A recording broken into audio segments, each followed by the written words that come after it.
Todas las ciudades del antiguo mundo colonial los han proscrito en sus calles, como uno de los símbolos más ofensivos de la explotación del hombre por el hombre, excepto Calcuta, donde todavía hoy unos 100.000 esclavos caballos recorren tirando de los rickshaws más kilómetros que los 30 Boeing y Airbus de una compañía aérea interior Indian Airlines. Todos los días transportan más de 1 millón de viajeros y nadie, excepto algunos urbanistas visionarios, piensan en guardar estos anacrónicos carritos en el Museo de la Historia. Aquí el sudor humano compite con el de las bestias de carga y proporciona la energía más barata del mundo. Con sus 2 grandes ruedas con radios de madera, su fina barquilla y sus varias curvas, los rickshaws se parecen a los tilburis de nuestras abuelas. Fueron inventados a fines del siglo pasado por un occidental, un misionero en el Japón. Su nombre procede de la expresión japonesa ji-rikishao, que significa literalmente vehículo propulsado por el hombre. Los primeros rickshaws aparecieron en la India hacia 1880 en las arterias imperiales de Simla, la capital de verano del Imperio Británico de las Indias. Una veintena de años después, algunos de estos vehículos llegaron a Calcuta, importados por comerciantes chinos que los utilizaban para el transporte de las mercancías. En 1914, estos chinos solicitaron la autorización para dedicarlos también al transporte de personas. Más rápidos que los antiguos palanquines y más manejables que los fiacres, estos cochecitos se impusieron rápidamente en el primer puerto de Asia, y su difusión alcanzó a numerosas metrópolis del sudeste asiático. Para muchos de entre los millones de hombres refugiados en Calcuta desde la independencia, sus varas habían sido una manera providencial de ganarse el pan. Nadie sabía cuántos rickshaws surcaban hoy las calles y las callejas de la última ciudad del mundo en las que sobrevivían. En 1939 los británicos habían limitado su número a 6.000, pero como desde 1949 no se habían concedido ninguna nueva placa, oficialmente sigue siendo menos de 10.000. Estadísticas oficiosas hablan de una cifra 5 veces más elevada, porque 4 vehículos de cada 5 circulan ilegalmente con un falso número.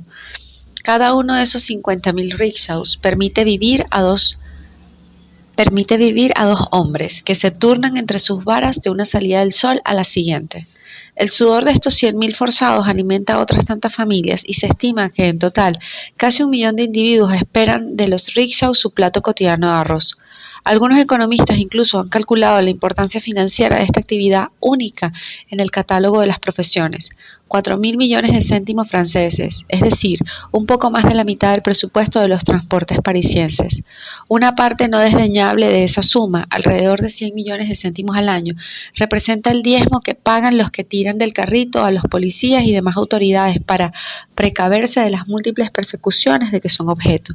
Por los atascos demenciales que paralizan todos los días un poco más del superpoblado asfalto de Calcuta, han inducido a los responsables de la circulación a excluir los cochecillos de hombres caballo de un número creciente de arterias.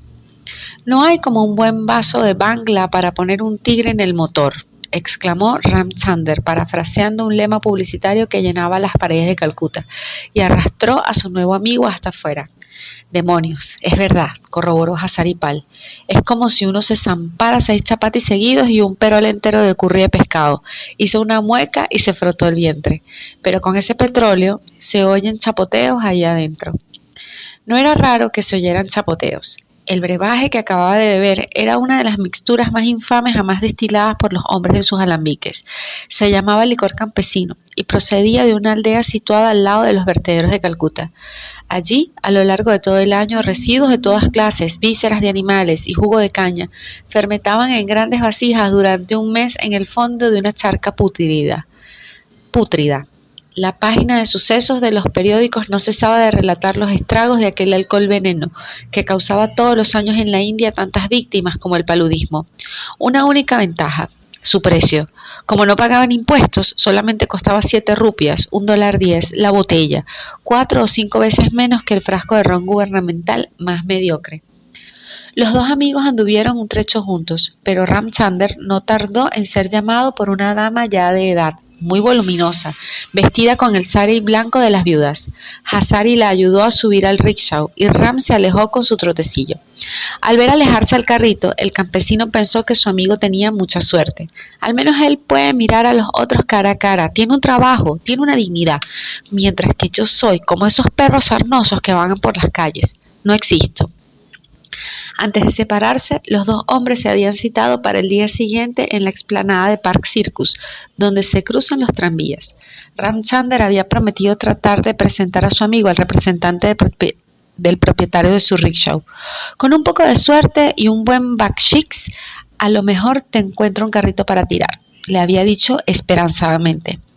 En una situación normal, contaría más tarde Hazari, me hubiese negado a creer algo tan hermoso, pero el Bangla me había dado alas, me sentía como si fuese una cometa. Los dos hombres también habían acordado volver al hospital para visitar al culi herido. El campesino callejeó largamente antes de ir en busca de su familia. Por todas partes había hileras ininterrumpidas de tiendas, de comercios, de tenderetes y millares de personas en las aceras y en la calzada.